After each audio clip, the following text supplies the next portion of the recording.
Okay, so this class is on The Lion, the Witch, and the Wardrobe, and it is the first novel that Lewis wrote in the Narnia Chronicles, although in terms of its placement within the whole series, after they've all been written, it will fall as the second novel. But as I said, it's the first one that he wrote, and also the most popular and famous of the whole series. And if you've not read the entirety of the Narnia Chronicles, you still might have read this one. And it was the first one that's put into film. It's actually almost always the one that's put into adaptations in film and TV and so forth. It is a portal fantasy novel. Again, it uses a entry point into a whole world. And those entry points, I suggested last class, are helpful ways for Lewis to suggest, I think, that perspective, it matters in terms of how we see things. So in a sense, and this could give rise to the charge of perspectivalism and relativism. Is this just a Christian way of looking at reality, or is this reality? But he needs to introduce the idea of perspectivalism because he's dealing with contemporaries who don't recognize, when I say contemporaries, in the scientific community, they think that science is a perspective without perspective. And they don't recognize how science has changed over the course of time.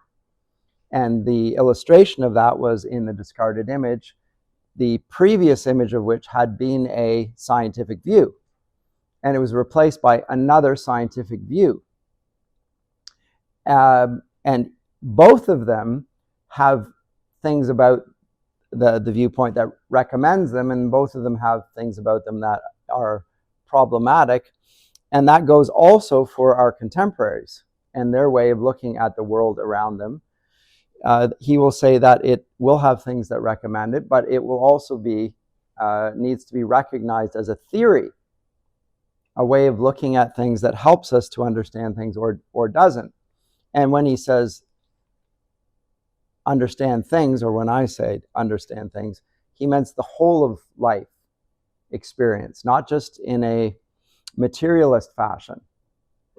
That's the scientific method that looks at matter through the experimental method, using, the whole procedure that you're taught in high school science, of having a limited experiments that you can verify under certain laboratory conditions, etc., and then you can prove or disprove certain things, and on the basis of that you can start to draw larger conclusions. That's a method, but the method is not anything other than a way of getting rid of human experience outside of those particular conditions. But the broad nature of human experience, from birth to death and considerations of the afterlife, are left outside the consideration. And so he just wants us to observe that the scientific method is not science. And it, in a sense, it cuts out the most important parts of human life, at least historically speaking. It rejects, apparently, and he's proven this in The Abolition of Man, it rejects the Tao, the moral law, which, if you look at the whole of human history and its major religions, there's a pretty much of a consensus among the peoples of the earth throughout human history that the Tao is objectively verifiable and, in that sense, scientific. It's not that it can't be disputed, but it's disputed within the Tao, because we'll say this is right or wrong, and it has consequences. And we'll use morally charged statements and say it's wrong. Wrong not in a scientific sense, but wrong in the implications of this we don't like. It's good or evil. So that's what he's at pains to show, and he wants to say that is embedded in the education system even now, that we have excluded considerations of goodness and beauty as part of education, and we think that is being scientific. It's a sort of they don't recognize that it's a method that they're teaching. They think that it is the thing. So it's a theory about theories. And he says the theory is not very scientific, actually. That's his main problem. And that's going to be threaded throughout the Narnia Chronicles. So last time I talked about the magician's nephew and observed how Uncle Andrew was a sort of a scientist who was willing to experiment on other things, first of all the guinea pig, but then even the children, and seemed to see that he was exempt from the Tao. He thought by dint of the fact that he was a scientist, the petty considerations of whether it was right or wrong should not apply to him. And Uncle Andrew, in that sense, represents the modern educator who is a conditioner and is willing to do things to his subjects which he would never do to himself. And that's demonstrated by Uncle Andrew in his actions there. And he's a bit of a comic figure, a figure of ridicule, and, you know, suitable for a children's novel, isn't presented as diabolical. That will come later in Lewis's sci-fi trilogy. Then he will talk about demonic forces, that it will be appropriate to that genre of fiction. But for children's literature, I don't think Uncle Andrew is portrayed as a monster, as a satanic figure. But I think that there is something of Satanism in Uncle Andrew's endeavor, and Lewis thinks so. Because literally, human beings are being considered as something other than the image bearers of God. So this novel, the first one, The Lion, the Witch, and the Wardrobe, is set in the land of Narnia, which is a land of talking animals, as we know, and mythical creatures, and it's ruled by an evil white witch. Now, is the evil white witch the same here as was that in The Magician's Nephew? No, it's not. It seems, you wonder if it might be, because they're both female, and they both are clearly superhuman, and they're both evil, and so you might conclude that Jadis is the white witch, but I don't think there's anything that can connect those two figures, other than the fact that they're female, supernatural, and wicked, and oppose Aslan, and oppose the Tao, and want dominance, and are willing to use their magic to that end. So in that sense, there's an analogy at least being drawn between Uncle Andrew and Jadis, and also the White Witch. There's a similarity of methodology. Even though Uncle Andrew, the pathetic Uncle Andrew, has nothing like the awareness or the degree of malice that both the witch and Jadis have. There's nothing like that. They're presented as pathetic. And in that sense, Lewis is, to some degree, letting his colleagues in the scientific fields off the hook, saying they're oblivious to the fact that they're doing things that are diabolical. But they're still diabolical. So they're effectively the servants of powers of which they don't even acknowledge. But they're still there. So it's a frame in terms of the structure. The type of novel this is a framework. It's a frame story. So it begins in a certain context, and it will conclude in that context as well. And in between, you go in through the wardrobe into another realm.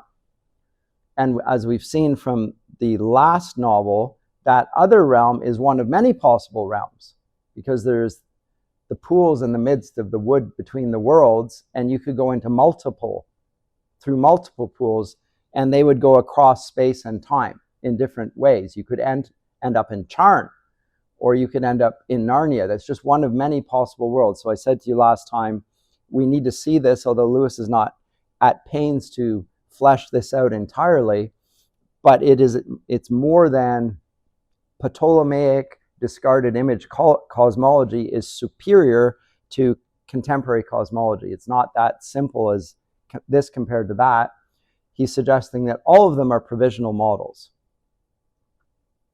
And so he introduces the idea of the multiverse, which is very popular in our day. And as I said, I don't see many contemporary critics acknowledging the multiverse aspect of Lewis's fiction. And that's partly because he doesn't flesh it out, but it is still there. So it's not just Narnia. There are other worlds that in the magician's nephew, he brings to our attention. And then he'll do more of that when he comes to the sci-fi trilogy. So there's another depth to the whole narrative that I think is often being discounted. But it's, as I say, it's a frame story, and we have 4 children who are relocated in its wartime, Second World War. Remember, Lewis writes this in 1950, so the war's over, but he puts the setting during the Second World War. London is being bombed, the Blitz is happening. That's the very time when Lewis is delivering his wartime broadcast, which eventually get written up as Mere Christianity. And he went into London to the BBC headquarters, even though it was being bombed and was being actually targeted by the Nazis during that time. You have to remember that. This is not just something that he did. It was an act of courage to go into the midst of the place that most people are leaving for the sake of protecting themselves. Here's a man going into a place where the enemies of his country are seeking, like the BBC is the sort of the communications headquarters of the whole country, and he's going, and it's the prime target for the Nazi bombs. And he goes and delivers these things. The children, on the other hand, because their parents care for them, have been removed from the city to the outskirts and to an old country estate. And the youngest, who is the main character here, his name is Lucy. We know about that already. And interestingly, she seems to be the most spiritually perceptive of all the characters. Even though she's the youngest, she is, in some sense, the leader in seeing something that's true. And so Lewis might be leaning on what it says in scriptures about the children. You know, let the little children come unto me. And the way that the children receive the kingdom of God and receive Christ at a young age in a way that contradicts the way we think about wisdom and knowledge, which we associate with those who are the wisest and the oldest and the most experienced. That's not how it works in the kingdom of God.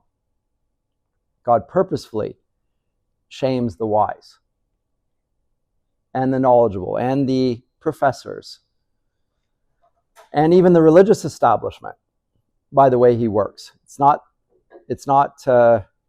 accidental. It's purposefully contradicting the way the world and its knowledge systems operate. And again, so Lewis uses that here in portraying Lucy as the central character, and she enters through the famous wardrobe into this realm of Narnia. Now, she does it 3 times. First, they're just playing a little game. She goes into the wardrobe, closes the door. Everyone knows you're not supposed to close the door. And yet she does. And when she does, she feels the fur coats that are in the wardrobe and then pushes her way through it and then feels cold air and starts walking. Comes back, comes out of the wardrobe, and she thinks she's been away for hours. Her siblings think that she just left and are wondering why she's concocting this story, very detailed story about her experiences there. And I think she's just being imaginative and making it all up. And at first they play along with it, but eventually said, okay, enough of this silliness. And one of them, Edmund, is particularly nasty to her.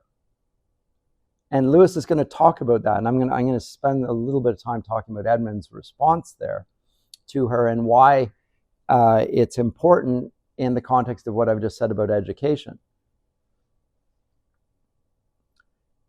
Because Lewis specifically talks in the novel about how Edmund had become like this as a result of his time in school. Peter comments on it. The fact that his younger brother had become beastly. He learned to be like that when he was in school. What sort of school? Well, he was sent to a public school when I say public school, a very private elite school where you are in boarding school. The Pevensey children have been sent by their parents to private education where they have been subjected to what the ruling class in Britain is, and Lewis himself was subjected to a sort of conditioning that's marked by a lot of brutal experience. And in general, there were the kids that were good at sports, and then there were the kids like Lewis. A little war that was going on between them. Lewis was no good at sports, but Lewis was very good academically, very strong, and he had contempt for the sporty types, and vice versa. They had contempt for him as well. The difference between them is that they would beat him. Like physically, there's the bullying that's going on in schools. Lewis presents that in his fiction as well. But in general, the problem of the schools is not only the rivalry between little different crowds or groups or cliques within the school. The problem is that all of them are taught in a manner that suggests that the Tao doesn't apply. And he's particularly going to get into that in a later novel. He'll get it into Silver Chair. He'll talk about it in Prince Caspian. He'll talk about that the experience. It's not so prominent here, but I just want to note to you that Edmund, the reason why he treats Lucy as badly as he does is he's been created to be a man without a chest. And his appetites have taken over and they rule him. And that's why he wants the Turkish delight. He lusts after it, but there's nothing that will govern him and say this is wrong and will stop him from doing evil things. He's even willing to sacrifice his brothers and sisters. Right? Peter, he wants to get back at him because there's a perceived slight. And his sisters, I don't care. I just want more of the Turkish delight, and I want more of, he fantasizes that he's going to marry the White Witch in the same way Uncle Andrew does. And so we see a mini Uncle Andrew in Edmund. That's what we have here. And that's interesting. If you see the two and the comparison and the way they relate to this female, beautiful, supernatural character, we have two men without chests. One who's just young and one who's older, obviously. But it's the same thing. We have two individuals who've been taught that the Tao does not apply, and they can therefore do whatever they wish in that situation, and what they wish happens to be to go along with very evil agendas. And so Lewis is making a comment again about the effect of a type of education and how it creates a certain type of character who is able to do very wicked things without actually being aware that what they're doing is very wicked. But it's central to the story here. It's not just that Lucy goes into the wardrobe and perceives the truth of Narnia and the importance of Aslan. I'll get to that later on. But also that her youngest brother is particularly nasty and results in a betrayal, a treachery, an act of treachery towards his own siblings, which Aslan will have to rectify. But it's important we recognize not only that Edmund is the betrayer, but that he represents a boy without a chest that has been created by the education system. So Lewis is exemplifying here in his first novel, in the Narnia Chronicles, what he's already argued in The Abolition of Man. Most people don't draw the connection there, but it's obvious. Right? So when so that Lucy goes, as I say, 3 times via the magic of a wardrobe into a spare room. The wardrobe was cut from the tree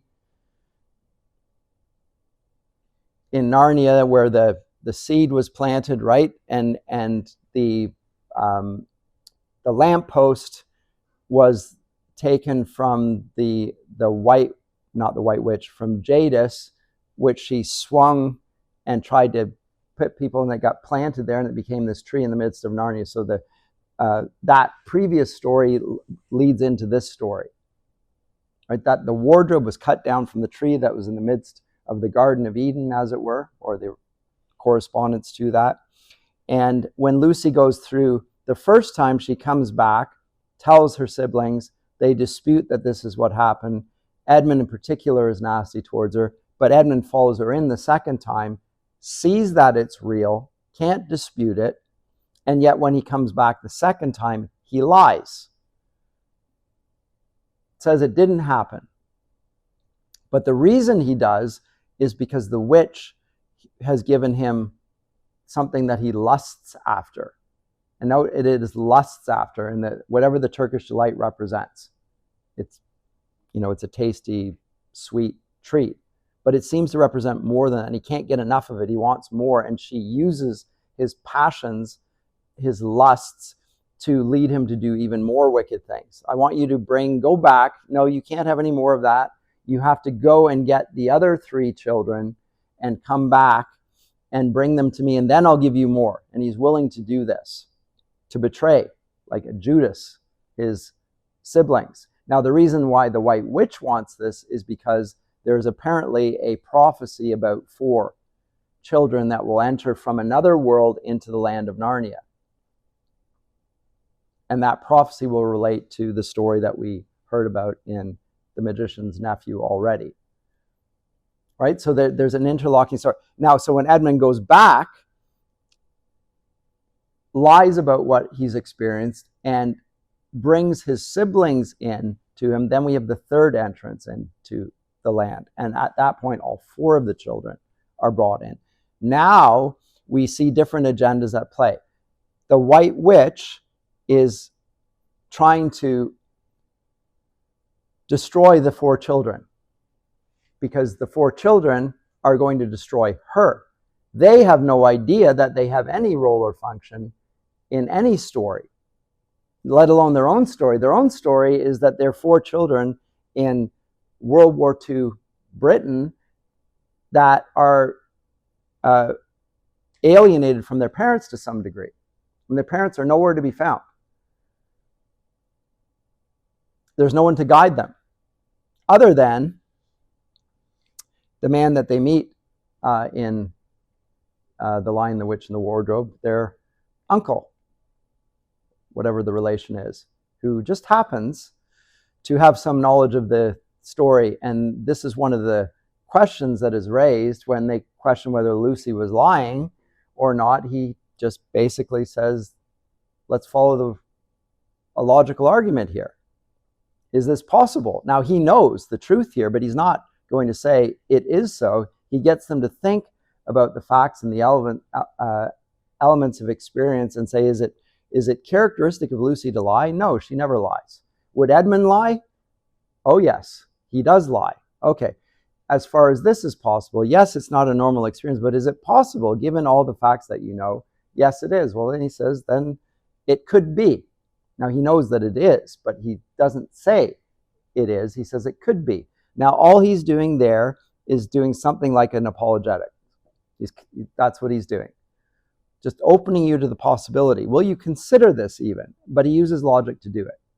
Okay, so he's modeling the very thing that Lewis himself is alleged to have abandoned when he stopped defending the Christian faith at the Socratic Club. But there you go. It's right in the first novel that he writes. Do you have a question or comment? Or I did have a little bit one. I'm just curious about the incident where Edmund lies after telling him for the first time. Okay. If Lewis is trying to make a certain comment from that, or just develop his character more so. Like, I don't know. It just seems. I always read that as kind of odd that he lies. Like it's to his character. It does, but it does like logically. It doesn't make sense why he would lie.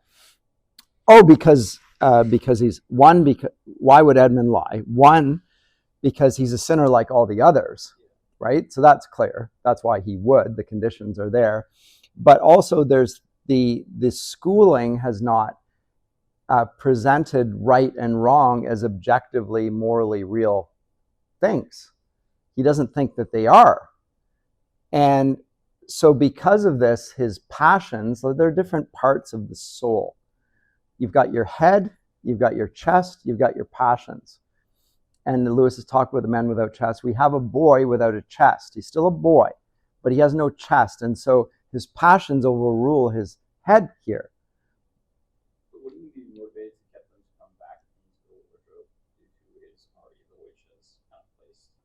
Who be motivated? Wouldn't Edmund be motivated to get everyone into the wardrobe?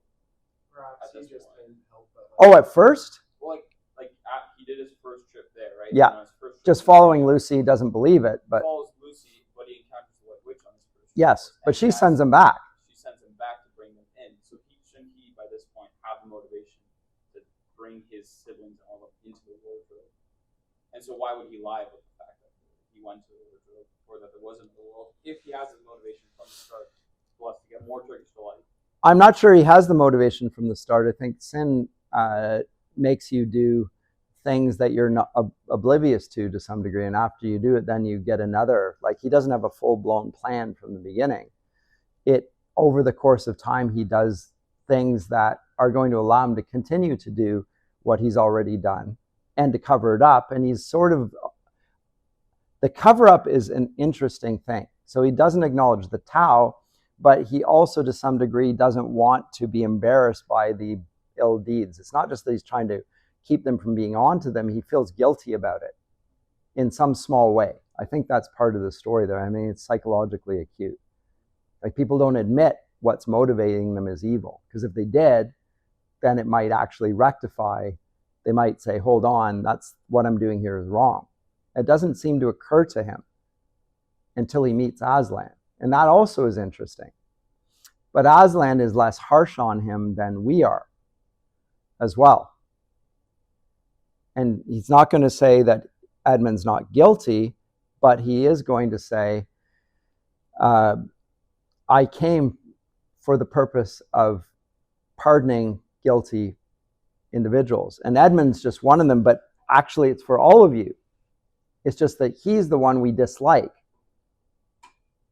But from Aslan's perspective, it seems to apply to all of the children.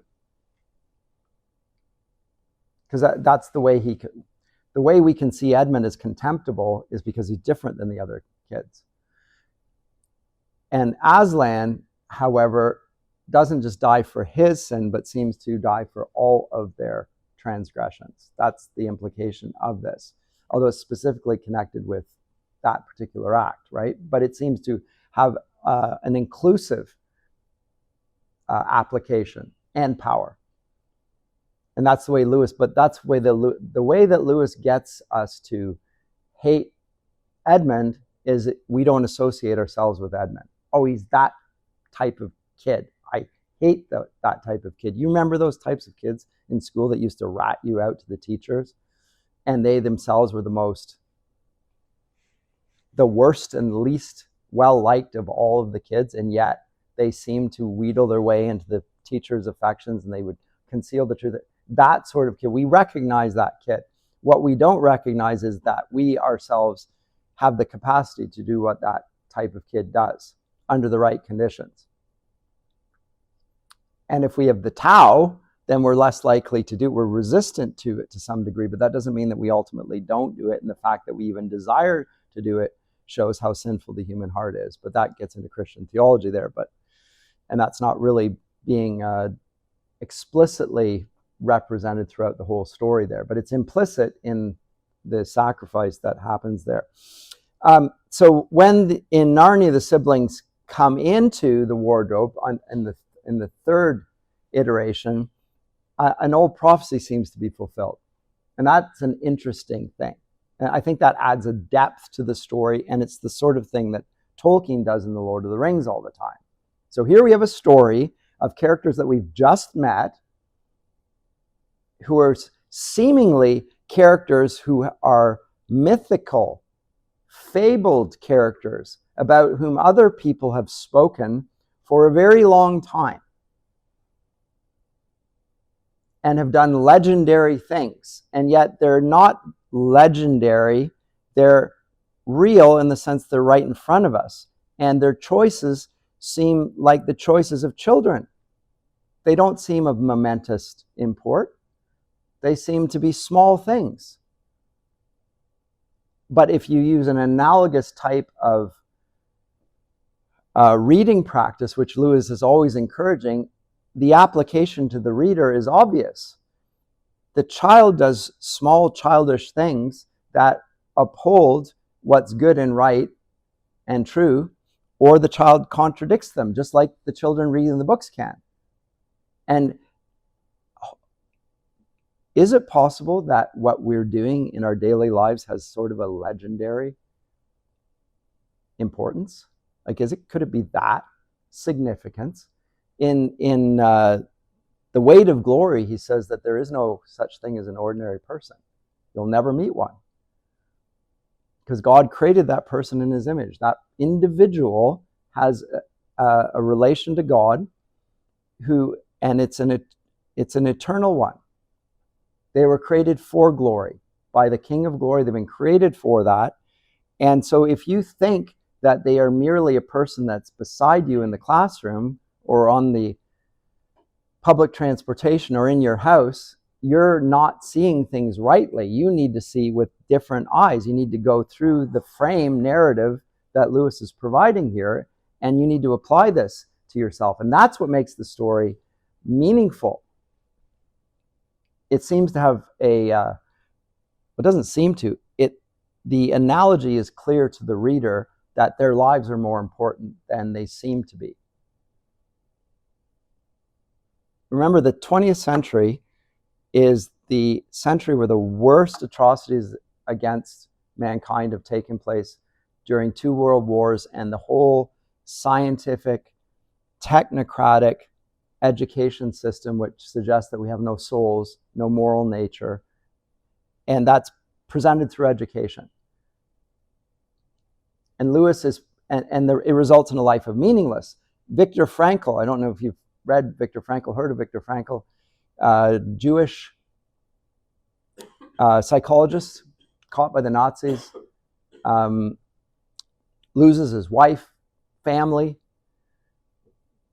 portrays the whole awful conditions of the concentration camp, comes out talking about how those that survived did so because they had a sense of the meaning of life, that there was meaning even in this apparently brutal, meaningless action. There was yet meaning to life. They held on to that. And so he writes a book called Man's Quest for Meaning. Lewis is writing against the same nihilistic tendency of the education system and of life around him, but he's trying to say there is meaning to your life, you readers. It's not because he's a great fiction writer, although I think he's actually much better than he's reputed to be as a writer. But it's that he's able to convey that same sense of meaning and purpose to children. And children like that. It gives them a sense of importance to themselves that is being disregarded by the adults around them, who treat them just like, not like people. Like inconveniences, they send them off to the boarding schools where they are brutalized. Lewis hated his school upbringing. He absolutely hated it. And he resented his father for it. He begged his father to bring him back. His father couldn't handle it. He needed somebody to help him. After his wife died, he needed somebody to take care of the education for him. And he thought he was giving his son the best education he could get for him. Genuinely did. Loved his sons. But Lewis hated the education, and so did his brother. And so did the other writers of his day who had the same education, George Orwell.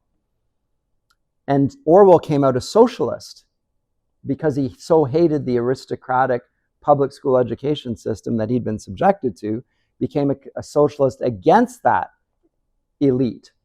Lewis went through the same education, was just as cynical about it, but he ended up defending the life of freedom and virtue that the school system actually contradicted. And he found it in the stories that he read. So it wasn't in the school, it wasn't in the teachers, it wasn't in the Tao that they represented, it was in the stories that they read that spoke of a better education, and he got that education by reading those books. And that's what he's doing by giving us this book, is by giving us a story that's better than the world around them. You can call it escapism. He would say probably it's not escapism, it's seeing reality as it really is, not according to the propagandists, and not according to our experience of what happens when the propagandists are at work. He'll spend a lot more time on this in the Silver Chair. I'll get to that. There, he really goes after the education system, and its moonshine and its deception, and it happens in the Underland and all that stuff. But here he at least touches on it, and it gives importance to these children that seems almost ridiculous, actually. So they go into a wardrobe. They say there's a white witch, there's a lion, and at the end of it all, we see them as adults, and they've got crowns on. They're coronated, the kings and queens of Narnia, for doing what? Like, they're given magical implements, they are involved in the battle and so forth, all that, and they are crowned at the end. Well, Lewis is tapping into Christian theology in the representation of in the book of Revelation, that we are co-regents with God. Christ is presented as prophet, priest, and king in Scripture. The so-called munus triplex. You ever heard of this doctrine? If not, look it up. This is the threefold office of Christ: prophet, priest, and king. Most strongly presented in the book of Hebrews. But he's got three aspects of his ministry, three offices, as it were. Jesus is our effectual prophet. He is the King of kings and Lord of lords, and he is the great high priest that makes the sacrificial system of the temple obsolete because it's been fulfilled. He is the sacrifice. He's the high priest. He provides atonement. All sorts of different functions are being fulfilled by Christ. And he is the King of kings, and he gives crowns to those who bear his image and who place faith in him, just like these four children. So these four children represent Christianity. All Christians are represented by these little children. Those who read this story have no idea that this is at stake here, by the way, but they like it. I get to be the hero of the story at the end for what Aslan did. I like that story. And the children at the end of the story, by the way, are presented as virtuous knights and ladies. They speak with very powerful speeches. Their diction is exalted. And in terms of their appearance, they're beautiful and noble. And at the beginning, they're nothing like that. They're just embryonic there. And even Edmund the traitor is rebranded. What's his new appellation? Edmund the just. How on earth is he just? You ever thought about that? Why is Edmund just? What's the just thing that Edmund does in The Lion, the Witch, and the Wardrobe? I don't know what it is. I don't see any. So it's not what he did, it's what Aslan calls him. He's been justified. He's now just. It's what he did that makes Edmund just. Wholly related to what Aslan does and nothing to do with what Edmund does. All Edmund does is betray his siblings and the whole land of Narnia. He's a traitor. Everyone regards him as such, for which reason the prophecy, long pronounced, is going to be fulfilled. And what does he do? Well, he actually professes faith in Aslan. He has a little private conversation with Aslan and then walks away from him, and Aslan pronounce him that everything's right between the two of them. And that's it. And everyone else is like, what? They're angry at Aslan that this traitor is not only being not treated as he deserves, but seemingly is going to be exalted as one of the heroes of Narnia. He's going to be given a crown. I mean, we focus on Lucy, but the most fascinating character of the Narnia Chronicles is actually Edmund. Most representative.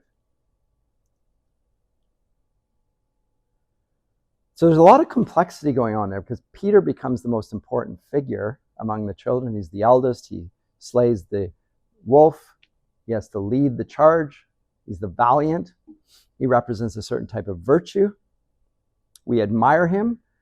And yet each of the children seems to represent something about human nature which is being commended to us.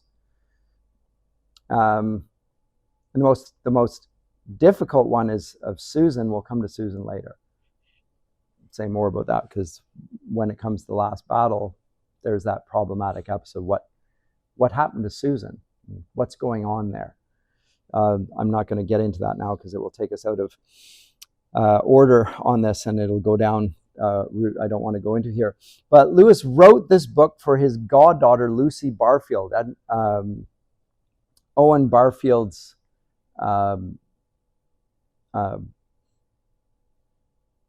child.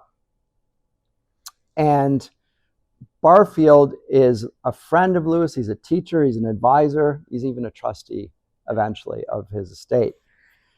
And the book becomes rightly famous in part because of the way it tells this grand narrative which really exemplifies Christian teaching in one novel. I mean, more strongly than all the others. It seems to have a comprehensive worldview, if you will. It's hard for me to say I like it the best because I like so many of them well.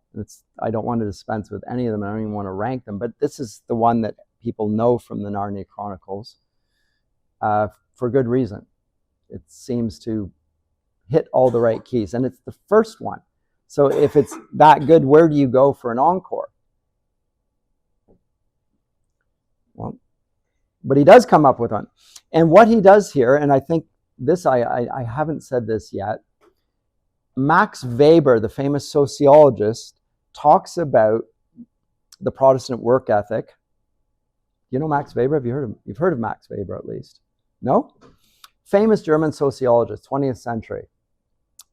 He's the one who talks about the Protestant work ethic, which you've heard about before probably.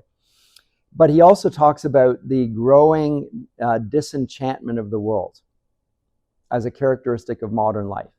So when Lewis talks in De Descriptione Temporum about the modern age being one in which the Tao is rejected and Christianity with it, and we're effectively post-Christian, Weber talks about one of the further implications of that, namely that the world is disenchanted. It is a non-spiritual world now that we seem to see ourselves in. We reject the very idea of a spiritual reality in the midst of a material world, which before us, every pagan and Christian would have acknowledged as just impossible not to hold.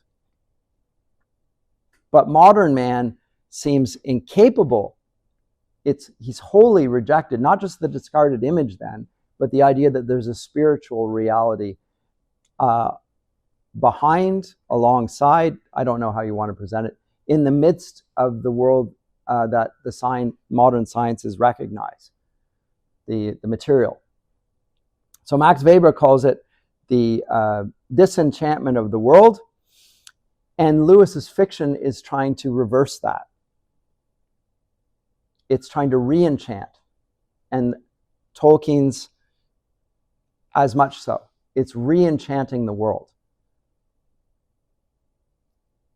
helping us to see through the eyes of a different type of man, which both Lewis and Tolkien are. These are men who recognize a spiritual reality around them at all times, even in the midst of the 20th century, the most brutal and materialist and nihilist age that there has ever been in the whole history of the human race. They say there is an ongoing spiritual reality that remains true, even if all of us, all the intellectuals around us deny that it's there.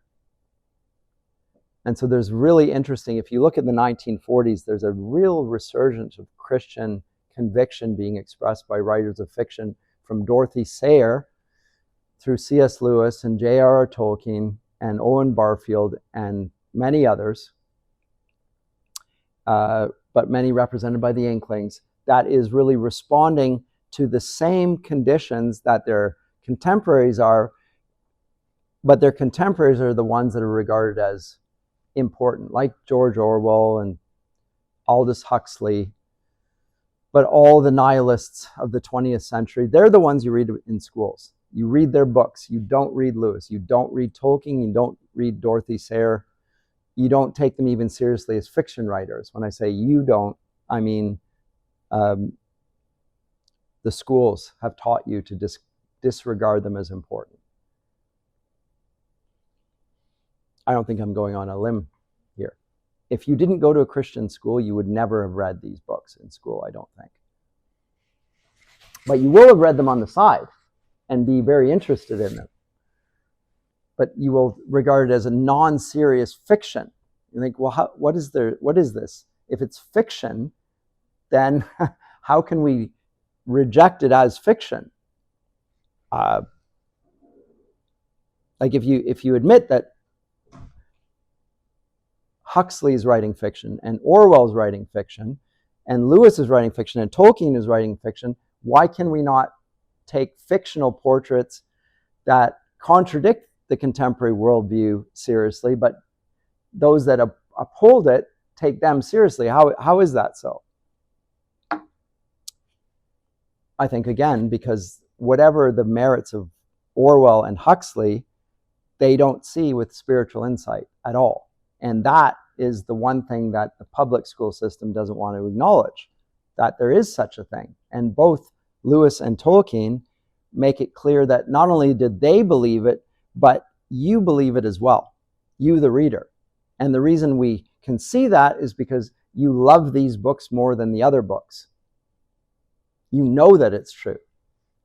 You not only want it to be true, you think it is true. And your feelings on this are truer than the critics' schooled anti-spiritual vision for life. So I think he is trying to weave a spell. So in the way, I'm going to read this at the end of the whole course, The Weight of Glory, or get you to read it. In The Weight of Glory, towards the end of this, that essay, he speaks of casting a spell on his audience. I'll just read the passage. He says, "Do you think I'm trying to weave a spell by talking about the weight of glory that presses on us, even at this time in the midst of war, and suggests a more significant purpose of the meaning of every individual life? Do you think I'm trying to weave a spell?" And he says, "Perhaps I am, but remember your fairy tales. Spells are used for breaking enchantments as well as for inducing them." And remember that. They're also used for breaking enchantment. What's the enchantment of the disenchanted age that Weber talked about? Lewis is providing the counter spell. And it's not for casting an enchantment, it's for breaking the enchantment. And the enchantment is that of atheist materialism. That's the enchantment. You're under a spell, just like the White Witch will use in The Silver Chair. It's a spell that makes us think that the spiritual reality isn't there. I'm going to cast a counter spell through my fiction. Spells are used for breaking enchantments as well as for inducing them, and you and I have need of the strongest spell that can be found to wake us from the evil enchantment of worldliness which has been laid upon us for nearly 100 years. Note he says nearly 100 years. So he pushes it back into the 19th century, just like he did in De Descriptione Temporum, which he's not yet delivered, that lecture, when he gives the sermon, The Weight of Glory. And who laid the spell on us? The scientists and the magicians, who told us that they have the power to make heaven on earth and can give it to us. And the whole education system has been trying to teach us to deny the still shy, persistent inner voice that tells us it's not true, what they're teaching us. And what will pull them there is joy. So it's part of his own autobiography. I talked to you about this last time, Surprised by Joy. He talks about this joy that he had within him, which he read about, that Wordsworth recognized in himself as well. There was something like an ember of a fire that's gone out, and it's underneath the gray ash of life, and yet it's still there, and something, and it can't be killed off. As much as the ash piles upon us, there's an ember that remembers the childhood experience when they believed that the world was more than was being said around them, and they lived out that reality in their little make-believe play and so forth. And some children thought that that was just make-believe. But other children, and Lewis is one of them, thought that actually there's more to those imaginative exercises of youth than they make of it. There's something true in all of those stories. Now, what those stories are and how they become true then is in the myths of the ancient worlds. Lewis finds in those myths a power for joy and delight that he can't suppress. In fact, he desires it so strongly that he devotes his life to that, to study the study of literature. And it's not just to become a specialist in literature, it's because he desires the delight of the stories, so much so that he wants to spend his life reading those stories. He gets paid to talk about things he most delights in. Isn't that great?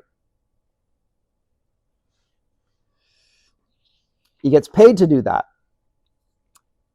But even as a professor of literature, employed by Oxford University, he doesn't believe those myths are true. Right? He believes they're lies breathed through silver. Remember, Dr. Davis has probably talked about this, the famous episode when he has this exchange with Tolkien and Hugo Dyson, and they're talking about myths and their shared love of myths, and Norse myths in particular, but also the Greco-Roman myths, all these myths.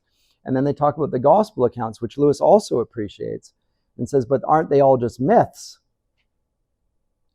And then Tolkien suggests the difference is that this is a true myth.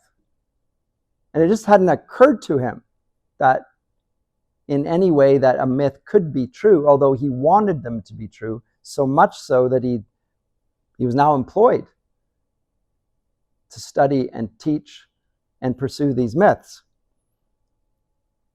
And what he finds is that right in the center of Christianity and in the Gospels and in St. Paul and John and others, you keep getting something different than myths, something different and more mysterious. And the something that's there is the idea of the atonement. It's just over and over and over and over and over again. There are other miracles talked about in the gospel accounts, the nativity and so forth, but the universally recognized symbol of the Christian faith is the cross, right? And if you read the gospels, the emphasis is not on the birth of Jesus. In fact, Mark's gospel doesn't even tell of the birth of Jesus. He just skips it, takes him as an adult. He doesn't need to do that. There are other gospels there that will tell of that. But all of them emphasize, and 2/3 of the gospel narratives are the events leading up to his crucifixion and then the aftermath. So 2/3 of the story is talking about the death of the figure that is central to the accounts, which is a strange way to tell a biography. Like some people talk about the Gospels as biographies of Jesus, but the biographies aren't talking about his life. At least that's not the dominant emphasis. The dominant emphasis is on the significance of his death, even when he's born. That's how Mary receives him. This is the one whose death will accomplish the reversal of the curse pronounced on Adam and Eve. And he will be the figure that from ages old has been recounted as almost like a myth, the story of the seed of the woman who will crush the head of the serpent. She knows that it's true at that point. And that something in the atonement is the idea that the death of Jesus on the cross is sacrificial, and that somehow it happens on our behalf. And therefore, and also it puts us right with God. That's also being clearly articulated in the gospel accounts. If we're in any doubt, then we'll look to the epistles and they will make it very clear. They're interpreting what happens in the gospels. And the problem for Lewis was the somehow. How, like, what do you mean we're put right with God somehow? I need to figure out the somehow. How is that event able to do this? And once he figures that out, then he removes the intellectual obstacles which he had as an educated man to receiving the Christian faith. But note that they were intellectual obstacles. He couldn't believe that it was true. He loved the story. He thought it was important and significant and powerful, although not as powerful as the death of Balder, because that had a grandeur to it, the tragic sacrifice and the imminent destruction of the whole world. There's something very romantic about that. But here there was something true in all of this. And once he figured that how it worked, he was able to embrace Christianity. Now, how did that take place? Well, it took place through this conversation he had with Tolkien and Hugo Dyson. And the way that Lewis had explained it to Tolkien already is one that he got from Owen Barfield. Remember, he dedicates this work to Barfield's, his goddaughter, Barfield's daughter, that ancient languages have one word for wind, breath, and spirit. In Hebrew, ruach, in Greek, pneuma. And the original, it comprised all three at once, not separate. We've separated them. We'll distinguish the spirit from the breath and from. But for them, they are one thing represented by the Spirit of God. And in that sense, we can see the wind.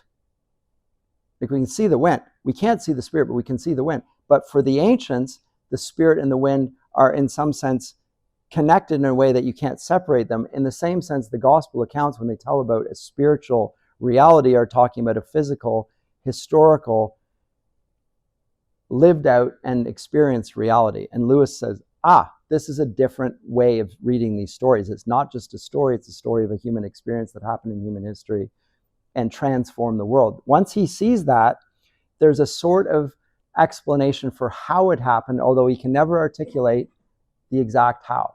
He says that he's going to, but he never does. What we note in Lewis's life is that even though he never is able to articulate it, he suddenly starts going to church services.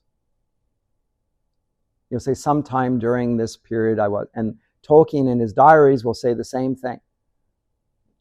That Lewis has started, doesn't know how it's happened. He remembers the conversation in Oxford, going on a walk on Addison's walk after a meal at Magdalen. They've gone out late evening. He remembers that, but there was no conversion experience there. But that removed the obstacle, and then eventually he believes. In the same way, we get to the true myth represented here in The Lion, the Witch, and the Wardrobe. So this is where I want to go with my extended digression here. The idea that Tolkien presents that myths can be true. Some myths, or one myth, is true. And the other myths that they love are echoes of that myth, pale echoes, perhaps some more fulsome than others, but they're just echoes of the one real myth. Lewis starts to inhabit Tolkien's intellectual framework then, and present his fiction in the same way.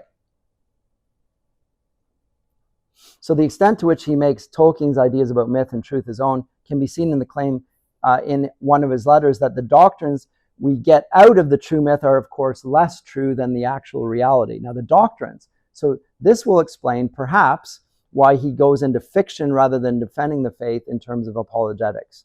He actually thinks if you really want to present the best apologetic, you need to experience it in some way, in the same way that he experienced it in his life.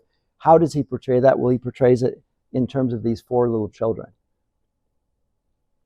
That's how he came to faith. They didn't accept doctrines, they accepted Aslan.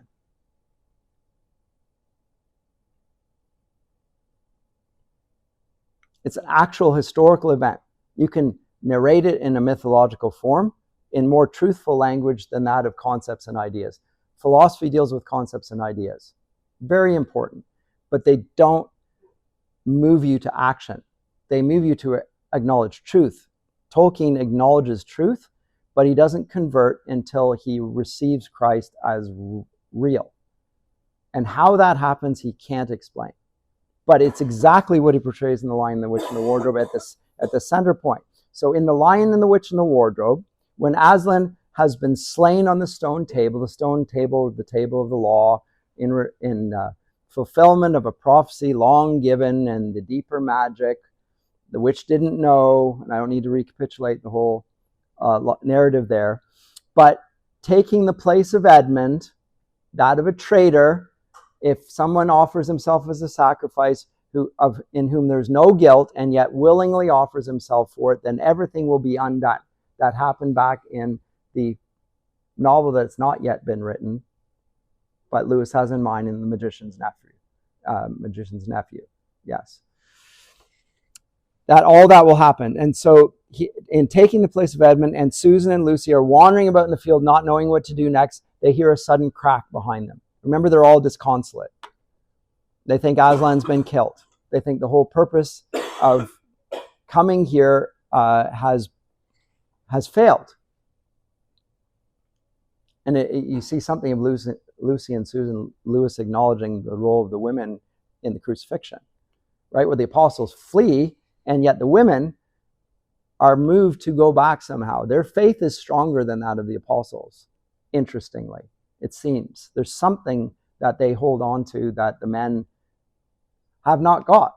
I mean, in terms of the narrative, if you present the ancient world as a very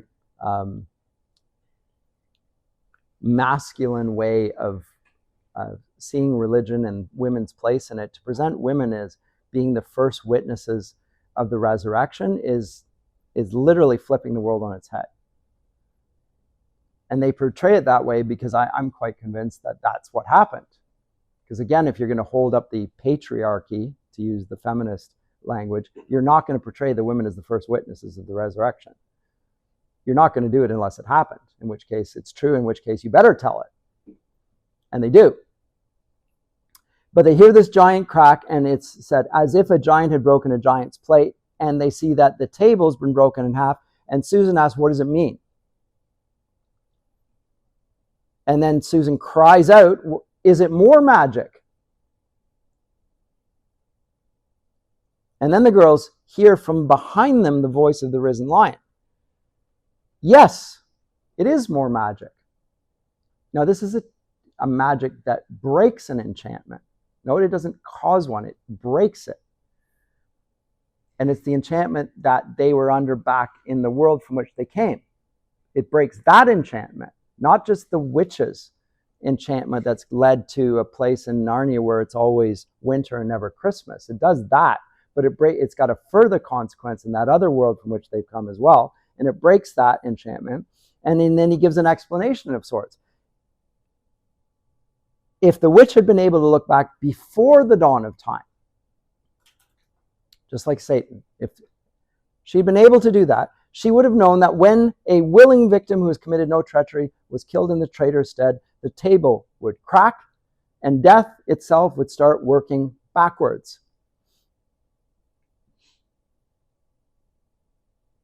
Death, where's your sting? Oh, grave, where's your victory?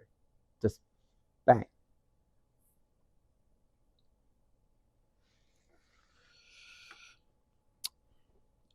But, so that's the explanation Aslan gives. What sort of explanation is that? Like, from the perspective of narrative, it makes sense, I guess.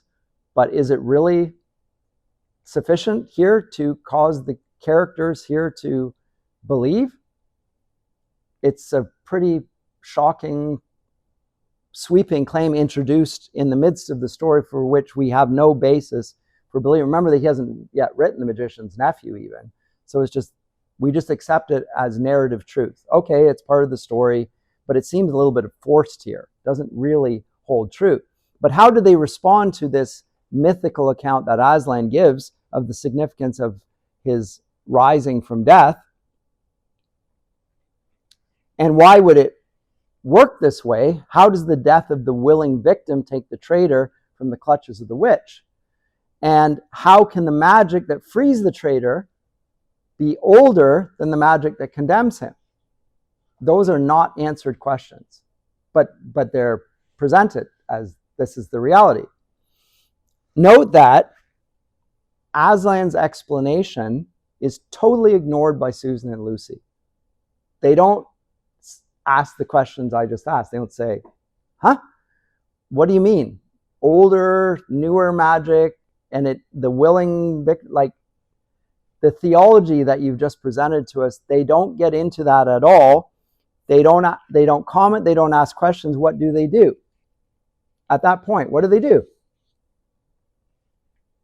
They are overjoyed and they reach out and they hug him.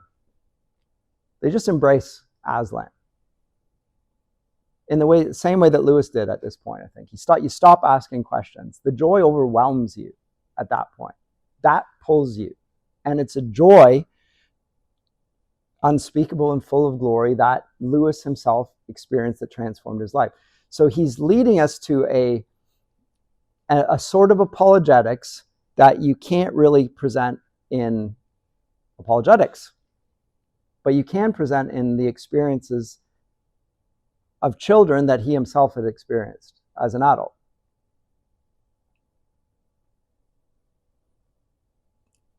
And Lucy, of all of the characters, understands better than any of the others the infinite value of the presence of Aslan.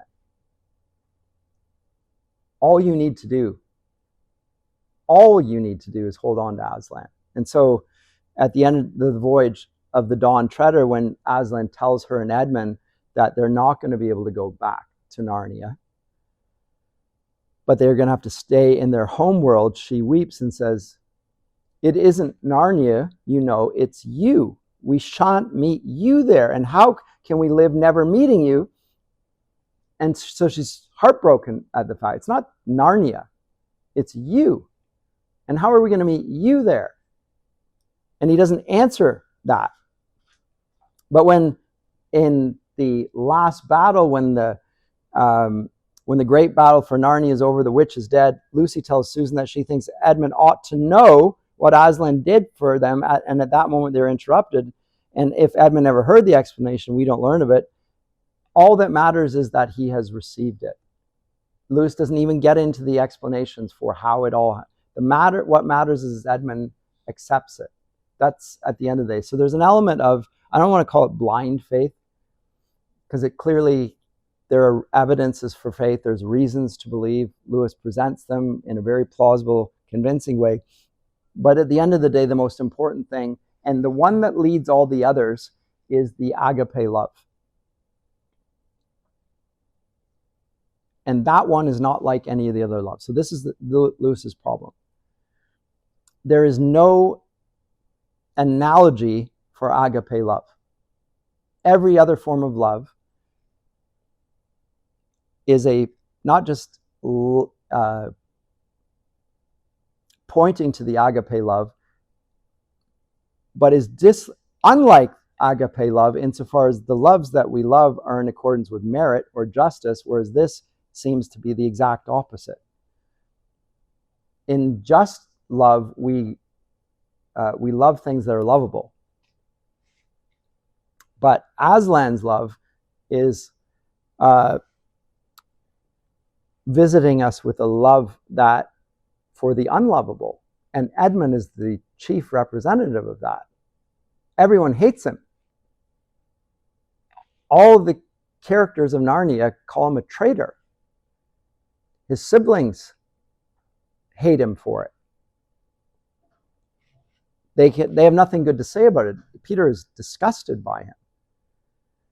And yet Aslan embraces him. There's something there in that you can't explain then. The love of God can't be explained ultimately, because there's no experience you have in this world of anyone ever loving like that. No one. It doesn't exist.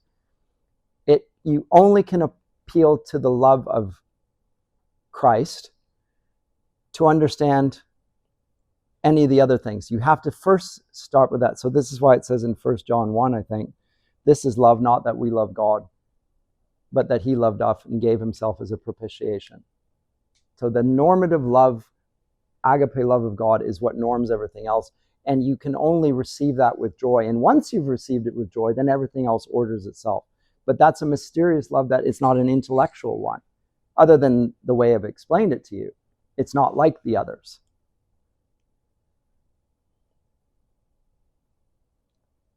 And yet it's so powerfully true that it's represented in stories. But the stories can never get to the point of this story, because the story of the gospel doesn't present it as a story, it presents it as truth made flesh. It's a different way. It's an actual historical event. The myths of old are never presented as historical events. They're just not. They're presented as ideas. Great stories, but never presented as historical actual events in the context of a certain historical. So here's the emperor, here's the governor, here are the exact events, here are the eyewitnesses, here are the consequences. That's a historical event. That's not presented as myth at all. And yet it is presented in myth and history. Well, that combination of history, myth, and spiritual truth is a combination we see nowhere else. It's a unique genre. And Lewis, I think, is trying to present that in this book. Do you have any comments? Because I've gone specifically to this one feature there, but it seems central to it. And I wanted to, in one lecture, try and get to the essence of it. I have a couple minutes. Do you have any comments or questions? Or if not, I will get back into this. Yes? Yeah, it's about what you're saying about the White Witch and Jadis might not be the same person. Yeah. I found a lot of, I guess, context in the book as to why Jadis might be considered the White Witch, considering her skin turns pale after eating the apple. That would also allow her to more or less live forever. Plus, Jadis being referred to as a witch. I would just guess. I guess it was plus her being at the creation of Narnia, so she was technically there, with everything being created to witness. Jadis was. Yeah, exactly. So that's why I was just curious where the idea that Jadis and White Witch are not the same person. Well, why do you think that they are, other than by analogy? And you're saying there's. I said at the outset, they have these similarities. But does that make them the same being? I think it could entail that, but there's no explanation anywhere within Lewis's letters or within the story that says that Jadis is the White Witch. I don't think it. We're just assuming that it's the case, and I don't think that there's any warrant for that aside from there's a supernatural being. But I mean, it could be. I'll grant you that it's possible, but I'm not sure that it's seen. The White Witch is not called Jadis. Okay, but why is Jadis, written later, not identified with the White Witch? She is at least called a witch. Yes. Not sure. Correct. Yeah. Perhaps maybe she becomes called the White Witch later due to her skin turning white. Now, in the Silver Chair, the woman that we meet, or the female character that we meet there who's a witch, is that the White Witch? Is that Jadis? Or does she seem a third type of being again? To me, she seems like a third type of witch. And very similar in certain ways, obviously. Same sort of malevolence, same sort of supernatural power, same sort of hostility to Aslan, but is it the same character? Not convinced. Well, he doesn't provide us a clear answer, but I think that we're concluding that because we want to see the same character. I'm not sure that it works quite that way. And then the last battle, she's not even there, which is odd. Okay. Precisely. Well, that's why I think it's not her. She actually dies in The Lion, the Witch, and the Wardrobe. Yeah. Is it the same as Jadis? It could be, because she's not yet been killed. Right? So that would suggest that Jadis is the White Witch. But then we get in the Silver Chair another female character, a witch, same sort of characteristics. In Prince Caspian, again, the same sort of character. Is it the White Witch again? I don't think so, because again, this White Witch is killed. And yet she keeps manifesting herself in female form and with the same sort of features. So is it the same one, or is it a manifestation of an antichrist type character? Yeah.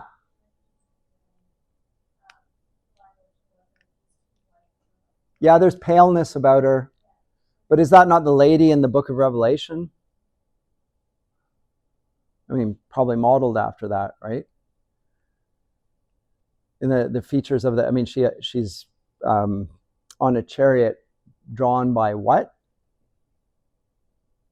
What's pulling the chariot in? Polar bears? No. Reindeer in this one. Yeah. Yeah. And another, she doesn't have those. But again, it's because her reign is not as, like after this defeat, she's less potent seemingly, because it's not altogether winter and never Christmas. Christmas has now happened. It's been restored. The prophecy's been fulfilled. After the prophecy is fulfilled in The Lion, the Witch, and the Wardrobe, the other stories are going to be of lesser significance to some degree, because this is the key one. Aslan dies and is raised from it. That's going to inform the later Narnia Chronicles, but it's never as momentous as this. This is why this one is the most popular in a sense. It seems like the most important thing happens in this book. But there's still other areas that have yet to be explored as a consequence of this. And one of the things he wants to show is the children growing older and what happens in relation to this. So what happens is they get older in years. How will they receive this? Will they, and how will they act going back to the land of Earth, Second World War, public schools? How will they behave knowing what happened in Narnia? What will the kids be like? What will Edmund be like when he goes back after this story? He wants to explore that. We find out that actually Edmund is a different boy than he was before. He'll meet other children and he'll invite them to Narnia as well. So there's an evangelistic component. There's a witness component to it. Other children will also come into the kingdom of Narnia through it. All sorts of things being played out there. Yes? What do you think about the parallel of when they found Jadis in Char? That the whole court is people frozen. And then when Edmund first comes to the White Witch's castle, it's all the creatures of Narnia have been frozen. It's funny because it's not, you're right. So that's great. So in Charn, there's people that like the unspeakable word, which she's spoken now, kills her whole world. It's a terrible spell, which she seems to regret having spoken, but still has done it, and it's done. And so now we have these frozen characters. But is this Charn, the frozen palace, or is it just sort of a representation of it, like statues of that original world? That's how it seems to me. I don't think we're there in the midst of Charn in the palace where the White Witch is. That's not Charn. But it seems to be like characters that are frozen in time that seem to represent that.